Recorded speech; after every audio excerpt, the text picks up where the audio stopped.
আকাশবাণী আগরতলা। স্থানীয় সংবাদ পড়ছি রাহুল চন্দ্রলোধ। এখনকার বিশেষ বিশেষ খবর হলো, রাজ্যের জাতি জনজাতির অন্যতম ঐতিহ্যবাহী উৎসব গড়িয়া পূজা আগামীকাল থেকে শুরু হচ্ছে। সরকার আজ জানিয়েছে, চলমান পশ্চিম এশীয় সংকটের কারণে সৃষ্ট বিঘ্ন সত্ত্বেও সারা দেশে গার্হস্থ্য এলপিজি সরবরাহ স্থিতিশীল রয়েছে।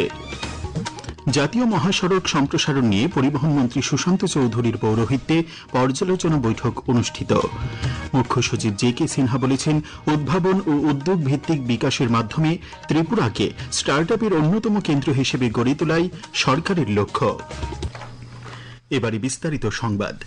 রাজ্যের জাতি জনজাতির অন্যতম ঐতিহ্যবাহী উৎসব গড়িয়া পূজা আগামীকাল থেকে শুরু হচ্ছে। বিশেষত জনজাতি ও জমাতিয়া সম্প্রদায়ের কাছে এই পূজা বিশেষ তাৎপর্যপূর্ণ। পারিবারিক সুখ সমৃদ্ধি ও ভালো ফলনের কামনায় এই পূজার আয়োজন করা হয়। রাজধানী আগরতলা সহ রাজ্যের বিভিন্ন অংশে এই পূজা উপলক্ষে বাঁশের কারুকাজময় মণ্ডপ তৈরি করা হয়। জাতি জনজাতির অংশের জনগণ বিভিন্ন উপকরণ সহ মণ্ডপে মণ্ডপে পুজো দেন। চিরাচরিত প্রথা অনুযায়ী জমাতিয়া সম্প্রদায়ের পরিচালক সংগঠন জমাতিয়া হদার উদ্যোগে চৈত্র সংক্রান্তি থেকে এই পূজা শুরু হয়। এবছর গোমতী জেলার পিত্তা এবং তেলিয়ামুড়ার গর্জনতলির ওয়াক সিমালুং এই উপলক্ষে আগামীকাল বিশেষ পূজার আয়োজন করা হয়েছে। গ্রামে গড়িয়া দেবতাকে নিয়ে পরিক্রমার রীতি রয়েছে। গড়িয়া পুজো উপলক্ষে জমাতিয়া অংশের নাগরিকরা নানা রকম পিঠে তৈরি করেন ও নানা ধরনের খাদ্য সামগ্রী তৈরি করেন। রাত পোহালেই বাবা গড়িয়া বা গড়িয়া দেবতার পুজো ত্রিপুরার আদিবাসিন্দা জনসমাজের কাছে সবচেয়ে গুরুত্বপূর্ণ পার্বণগুলির একটি। মূলত সংসারের মঙ্গল কামনা, ফসলের ভালো ফলন এবং রোগ জীবাণুর আক্রমণ থেকে সুরক্ষায় রাজন্য ত্রিপুরা বা এর আদিকাল থেকে এই পূজা ও প্রার্থনার আয়োজনে সামিল হয়ে আসছেন জমাতিয়া, ত্রিপুরী, রিয়াং ছাড়াও হালাম এবং কুকি সম্প্রদায়ের গরিষ্ঠ অংশের মানুষজন। একটি প্রতিবেদন। গড়িয়া দেবতার পুজোর আয়োজনে মূল পূজ্য দেবতা সম্প্রদায় ভেদে কখনো দেবাদিদেব মহাদেব বা কারো মতে গণপতি বা গণেশের প্রতীক ডাল পাতা ভরা বাঁশের দণ্ডকে ঘিরেই হয়ে থাকে। একেই জড়ানো হয় বর্ণময় কাপড় দিয়ে। গ্রামে গড়িয়া দেবতা বাড়ি বাড়ি সফর করেন। সম্প্রদায় ভেদে বিশেষ করে জমাতিয়া সম্প্রদায়ের মধ্যে অঘ্রাণ মাস থেকে প্রস্তুতি শুরু হয়ে যায়। চৈত্র সংক্রান্তি থেকে 7 দিন জুড়ে নানা রকম প্রক্রিয়া পেরিয়ে বর্ণময় গড়িয়া দেবতার প্রতীকী পুজো হয়। বাঁশের দৃষ্টিনন্দন কারুকাজ, জাতি জনজাতি সম্প্রদায়ের সমবেত অংশগ্রহণ, বিভিন্ন ধরনের সামাজিক ও সাংস্কৃতিক কর্মকাণ্ডে উৎসবের মেজাজ তৈরি হয়ে যায়। বর্তমান সময়ে রাজধানী আগরতলা সহ বিভিন্ন জায়গায় বাবা গড়িয়া দেবতার পুজো যেন সম্প্রদায় নির্বিশেষে রাজ্যবাসীর মঙ্গল কামনা, নিরোগ জীবন এবং শান্তি ও সম্প্রীতির পরিসরকে বিস্তৃত করার প্রার্থনায় উজ্জ্বল। সংবাদ কক্ষ থেকে সুমন ভট্টাচার্য, আকাশবাণী, আগরতলা। সরকার আজ জানিয়েছে যে চলমান পশ্চিম এশীয় সংকটের কারণে সৃষ্ট বিঘ্ন সত্ত্বেও সারা দেশে গার্হস্থ্য এলপিজি সরবরাহ স্থিতিশীল রয়েছে। আজ নতুন দিল্লিতে একটি আন্তঃমন্ত্রণালয় ব্রিফিংয়ে পেট্রোলিয়াম ও প্রাকৃতিক গ্যাস মন্ত্রণালয়ের সচিব সুজাতা শর্মা এই কথা জানান। বন্দর ও নৌ পরিবহন মন্ত্রণালয়ের পরিচালক মনদীপ সিং রান্ধাওয়া জানিয়েছেন যে ৯৭,০০০ মেট্রিক টনেরও বেশি অপরিশোধিত তেল বহনকারী ভারতীয় পতাকাবাহী অপরিশোধিত তেলবাহী ট্যাঙ্কার দেশ গড়িয়া গত ১৮ এপ্রিল নিরাপদে হরমুজ প্রণালী অতিক্রম করেছে।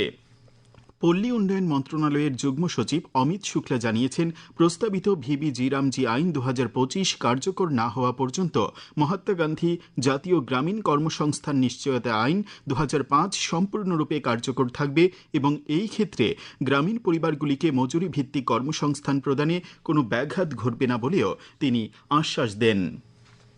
অক্ষয় তৃতীয়ার পুণ্যতিথিতে আজ সকাল থেকে আগরতলার জগন্নাথ বাড়ি, লক্ষ্মীনারায়ণ মন্দির, রামঠাকুর আশ্রম সহ বিভিন্ন মন্দিরে ভক্তদের ভিড় লক্ষ্য করা যায়। ব্যবসায়ীরা নতুন বছরের ব্যবসায়িক সূচনা উপলক্ষে হালখাতা যাত্রা করতে মন্দিরে ভিড় জমান। অক্ষয় তৃতীয়া উপলক্ষে সবকটি মন্দিরে বিশেষ পূজার্চনার আয়োজন করা হয়। অক্ষয় তৃতীয়া উপলক্ষে আজ থেকে আগরতলার জগন্নাথ জিউ মন্দিরে শুরু হয়েছে চন্দন যাত্রা উৎসব। ২১ দিন ব্যাপী এই উৎসব চলবে আগামী ১০ মে পর্যন্ত। আজ বিকেলে শ্রী রাধা কৃষ্ণের বিগ্রহ নিয়ে জগন্নাথ জিউ মন্দির থেকে শোভাযাত্রা বের হয়। রাজ্যের ৭৪ জন হজ যাত্রী আজ আগরতলা থেকে বিমানে মক্কা ও মদিনার উদ্দেশ্যে রওনা হয়েছেন। ত্রিপুরার হজ কমিটির চেয়ারম্যান শাহ আলম আজ এই খবর জানিয়েছেন। এই খবর আপনারা শুনছেন আকাশবাণীর আগরতলা কেন্দ্র থেকে। আকাশবাণীর সংবাদের আপডেট পেতে লগ ইন করুন www.newsonair.com এবং নিউজ অন এআইআর অ্যাপ এবং টুইটার ও ফেসবুক প্ল্যাটফর্মে এআইআর নিউজ এলার্টসে। ইউটিউবে লক্ষ্য করুন নিউজ অন এআইআর অফিসিয়ালে। এছাড়া আকাশবাণী আগরতলার সংবাদ আপডেট পেতে দেখুন টুইটার বা এক্স হ্যান্ডেলে আকাশবাণী নিউজ আগরতলা, ফেসবুকে এআইআর নিউজ আগরতলা এবং ইউটিউবে আকাশবাণী নিউজ আগরতলা। পরিবহন মন্ত্রী সুশান্ত চৌধুরীর পৌরোহিত্যে আজ সচিবালয়ে খয়েরপুর থেকে চম্পকনগর পর্যন্ত জাতীয় মহাসড়ক NH8 সম্প্রসারণের বিষয়ে পর্যালোচনা বৈঠক অনুষ্ঠিত হয়। বৈঠকে মন্ত্রী শ্রী চৌধুরী গুণগত মান বজায় রেখে নির্ধারিত সময়সীমার মধ্যে প্রকল্পের কাজ শেষ করার জন্য নির্দেশ দেন। বৈঠকে পূর্ত দপ্তরের সচিব কিরণ গিত্তে, নির্মাণকারী সংস্থা NHIDCL এর এবং পূর্ত দপ্তরের আধিকারিকগণ উপস্থিত ছিলেন। ত্রিপুরায় স্টার্টআপ ও উদ্ভাবন পরিকাঠামোকে শক্তিশালী করতে তথ্য প্রযুক্তি দপ্তরের উদ্যোগে আজ হাঁপানিয়ার টি নেস্ট অডিটোরিয়ামে কর্মশালার আয়োজন করা হয়। কর্মশালার উদ্বোধন করেন মুখ্য সচিব JK সিনহা। তিনি বলেন, উদ্ভাবন ও উদ্যোগ ভিত্তিক বিকাশের মাধ্যমে ত্রিপুরাকে স্টার্টআপের অন্যতম কেন্দ্র হিসেবে গড়ে তোলাই সরকারের লক্ষ্য। স্টার্টআপ ও বিনিয়োগের এক উদীয়মান কেন্দ্র হিসেবে গড়ে তুলতে সরকার নানা পদক্ষেপ নিচ্ছে বলেও তিনি জানান। তিনি উদ্যোক্তা, ছাত্রছাত্রী এবং শিক্ষা প্রতিষ্ঠানগুলিকে সক্রিয়ভাবে এই উদ্যোগের সঙ্গে যুক্ত হয়ে রাজ্যের উন্নয়নে বাস্তবসম্মত সমাধান তৈরি করার আহ্বান জানান। পাশাপাশি যুব সমাজের মধ্যে বৈজ্ঞানিক মনোভাব ও স্টার্টআপ ভিত্তিক চিন্তাধারা গড়ে তোলার উপরও জোর দেন তিনি।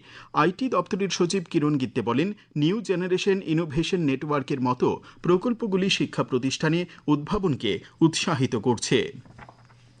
রাষ্ট্রপতি দ্রৌপদী মুর্মু বলেছেন, আধুনিক পরিকাঠামোই রাষ্ট্র গঠনের মূল ভিত্তি। এতে যেমন পরিবহন ব্যয় কমায়, বাণিজ্য বাড়ায়, বিনিয়োগ আকর্ষণ করে এবং উৎপাদনশীলতাও বৃদ্ধি করে। আজ রাষ্ট্রপতি ভবনে ভারতের রেলওয়ের নবনিযুক্ত প্রশিক্ষণার্থী কর্মকর্তা এবং কেন্দ্রীয় সড়ক প্রকৌশল পরিষেবার সহকারী নির্বাহী প্রকৌশলীদের সঙ্গে মতবিনিময়কালে তিনি এই কথা বলেন। তিনি আরও বলেন, রেল ও সড়ক যোগাযোগ দেশের প্রত্যন্ত অঞ্চলের আর্থসামাজিক উন্নয়নে গুরুত্বপূর্ণ ভূমিকা রাখে।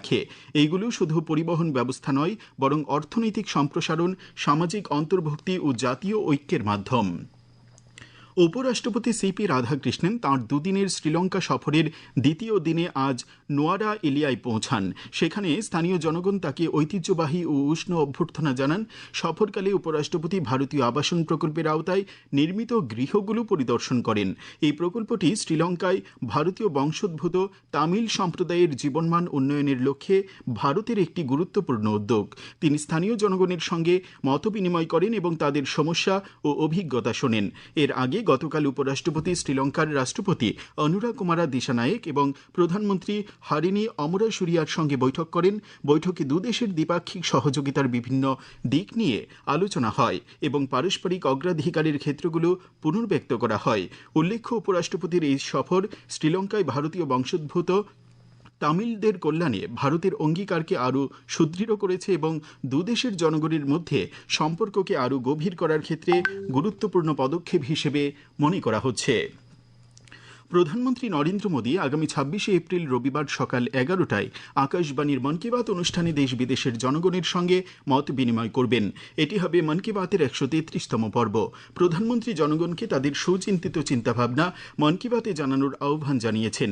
মাই গভ ওপেন ফোরাম এবং নরেন্দ্র মোদী অ্যাপে জনগণ তাদের মতামত পাঠাতে পারবেন। এছাড়াও টোল ফ্রি নম্বর 1800117800 নম্বরে কল করে হিন্দি বা ইংরেজিতে মতামত রেকর্ড করানো যাবে। ফোন লাইন এই মাসের 24 তারিখ পর্যন্ত খোলা থাকবে। আগামী 24 ঘন্টায় রাজ্যের উত্তর, ধলাই, ঊনকোটি ও পশ্চিম জেলায় বজ্রবিদ্যুৎ সহ ঘন্টায় 40 থেকে 50 কিলোমিটার বেগে ঝড়ো হাওয়া সহ বৃষ্টির সতর্কতা জারি করেছে আবহাওয়া দপ্তর। তাছাড়া বাকি জেলাগুলিতে বজ্রবিদ্যুৎ এবং 30 থেকে 40 কিলোমিটার বেগে ঝড়ো হাওয়া সহ বৃষ্টির সম্ভাবনা রয়েছে। আগামীকাল দিনের সর্বোচ্চ তাপমাত্রা 35 ডিগ্রি সেলসিয়াস এবং সর্বনিম্ন 26 ডিগ্রি সেলসিয়াসের কাছাকাছি থাকতে পারে। আজ দিনের সর্বোচ্চ তাপমাত্রা ছিল 35.6 ডিগ্রি সেলসিয়াস এবং সর্বনিম্ন 27 ডিগ্রি সেলসিয়াস। শেষ করার আগে খবরের বিশেষ অংশগুলি আরেকবার পড়ছি। রাজ্যের জাতি জনজাতির অন্যতম ঐতিহ্যবাহী উৎসব গড়িয়া পূজা আগামীকাল থেকে শুরু হচ্ছে। সরকার আজ জানিয়েছে, চলমান পশ্চিম এশীয় সংকটের কারণে সৃষ্ট বিঘ্ন সত্ত্বেও সারা দেশে গার্হস্থ্য এলপিজি সরবরাহ স্থিতিশীল রয়েছে। জাতীয় মহাসড়ক সম্প্রসারণ নিয়ে পরিবহন মন্ত্রী সুশান্ত চৌধুরীর পৌরোহিত্যে পর্যালোচনা বৈঠক অনুষ্ঠিত। মুখ্য সচিব জে.কে. সিনহা বলেছেন, উদ্ভাবন ও উদ্যোগ ভিত্তিক বিকাশের মাধ্যমে ত্রিপুরাকে স্টার্টআপের অন্যতম কেন্দ্র হিসেবে গড়ে তোলাই সরকারের লক্ষ্য।